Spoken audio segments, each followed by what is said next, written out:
Ini adalah kejadian yang paling aneh dalam sejarah peperangan. Saat itu, Perang Dunia Pertama sedang berkecamuk antara pasukan Jerman melawan sekutu yang dipimpin oleh Inggris dan Perancis. Bulan itu Desember 1914. Perang telah berlangsung 5 bulan dan sekitar 800.000 orang telah tewas dan terluka. Menjelang Natal, suasana begitu hening di wilayah Perancis, tepatnya antara terusan Inggris sampai pegunungan Swiss. Saat itu masing-masing pasukan, yaitu Jerman dan Inggris, berhadap-hadapan dalam perang parit. Menjelang malam Natal, suasana di medan perang begitu dingin. Tiba-tiba ada prajurit Jerman yang mulai menyanyikan lagu Malam Kudus di tengah keheningan. Suasana yang tegang sebelumnya dan penuh dengan nafsu membunuh dari masing-masing pasukan tiba-tiba mencair. Apa yang terjadi selanjutnya susah dinalar oleh para ahli strategi perang manapun.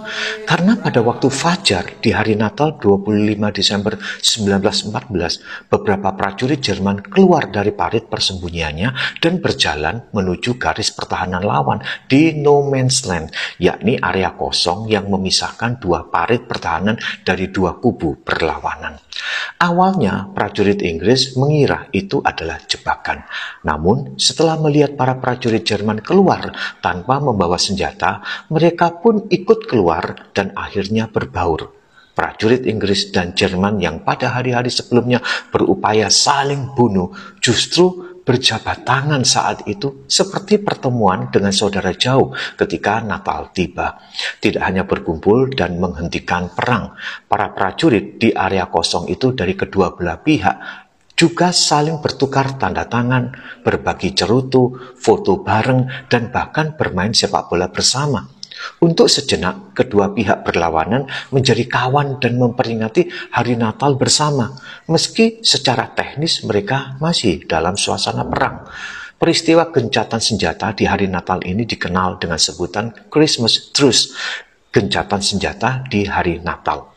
Momen perdamaian yang sulit dipercaya itu tercatat dalam kesaksian, surat-surat, serta buku-buku harian para prajurit Perang Dunia Pertama. Salah satunya adalah surat 8 halaman yang ditulis oleh Kopral II Willie Losby dari Resimen Northamptonshire kedua kepada mamanya yang tercatat pada tanggal 27 Desember 1914. Di surat itu ia menceritakan bagaimana dia dan seorang rekannya bertemu dengan dua orang Jerman di antara parit-parit mereka yang hanya berjarak 40 meter. Mereka berbincang, lalu tentara Jerman itu memberikan 6 cerutu, beberapa coklat, berjabat tangan lagi, dan berbalik kembali ke paritnya.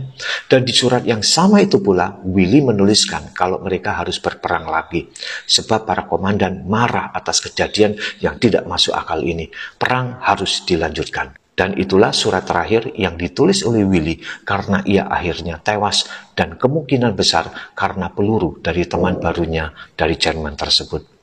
Sobat, sebenarnya perang itu untuk siapa? Untuk rakyat? Demi membela rakyat? Untuk kesejahteraan rakyat? Faktanya, mengapa dalam setiap peperangan selalu saja rakyat dan tentara yang tidak mengerti apa-apa yang harus dikorbankan? Di manakah para komandan dan pimpinannya ketika perang berlangsung? Yakobus 4 ayat 1 dan 2 bilang begini, dari mana datangnya sengketa dan pertengkaran di antara kamu? Bukankah datangnya dari hawa nafsumu yang saling berjuang di dalam tubuhmu? Kamu mengingini sesuatu tetapi tidak memperolehnya, lalu kamu membunuh. Kamu iri hati, tetapi kamu tidak mencapai tujuanmu, lalu kamu bertengkar dan kamu berkelahi. Perang hanya menghasilkan kesengsaraan, perang hanya mengorbankan rakyat. Namun Yesus datang untuk membawa damai sejahtera kepada rakyat karena Yesus adalah Raja Damai. Roma 5 ayat 1 katakan, sebab itu kita yang dibenarkan karena iman, kita hidup dalam damai sejahtera dengan Allah oleh karena Tuhan kita, Yesus Kristus. Dia telah mendamaikan Allah dengan manusia yang berdosa. Dan jika sekarang Yerusalem dan sekitarnya penuh dengan kekerasan, konflik dan penumpahan darah, kelak akan hadir Yerusalem baru. Kondisi kota itu disebutkan seperti ini. Ia yaitu Allah, akan menghapus segala air mata dari mata mereka, dan maut tidak akan ada lagi. Tidak akan ada lagi perkabungan atau ratap tangis atau duka cita, sebab segala sesuatu yang lama itu telah berlalu. Wahyu 21 ayat 4. Di Yerusalem baru tidak ada lagi pertikaian, konflik, penumpahan darah, apalagi teroris. Yang ada adalah orang-orang kudus yang setia, yang telah disucikan oleh darah Yesus, dan mereka menjalani kehidupan yang penuh damai sejahtera yang sempurna, karena Tuhan penguasa alam sendiri yang menjadi rumahnya. Amin.